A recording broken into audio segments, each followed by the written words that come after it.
So before Ramadan became status quotes in static iftar tables, classical Arabic poets were writing about it 1200 years ago. And what they said will genuinely surprise you.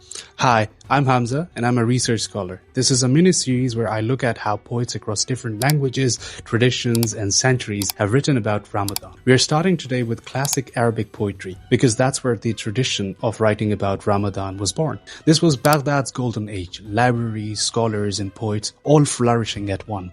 A poet named Abū Nuwās from the Abbasid Era is one of the most celebrated and controversial voices from the Abbasid court. Known for his wit, intelligence, and his unflinching honesty about human conditions, Ramadan has come brandishing its sword, cutting the necks of idle pleasure and play. Notice the imagery? Ramadan doesn't arrive gently, it arrives armed. This is a poet who understood Ramadan, not as a soft pause, but as a rupture, kind of like a break from normal life. He described it the way it actually feels. I fasted from the desires of my soul, drawing closer to you, and you know best what is secret and what is hidden. So this time around, the poet becomes intimate. Fasting here isn't public performance, it's a private conversation between a person and God. What makes classical Ramadan poetry distinct is its refusal to be devotional. These poets wrote about body, thirst, hunger, and sleeplessness. They wrote about social world shifting, markets quieting, nights lengthening. Ramadan was treated as a total reality, not just a spiritual exercise.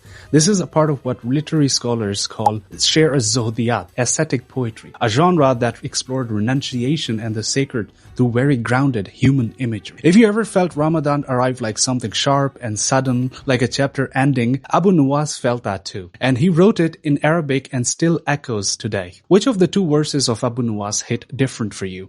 For our next episode, we are going to 9th century Andalusian poet who wrote about the last night of Ramadan like a goodbye letter. Follow so you don't miss it.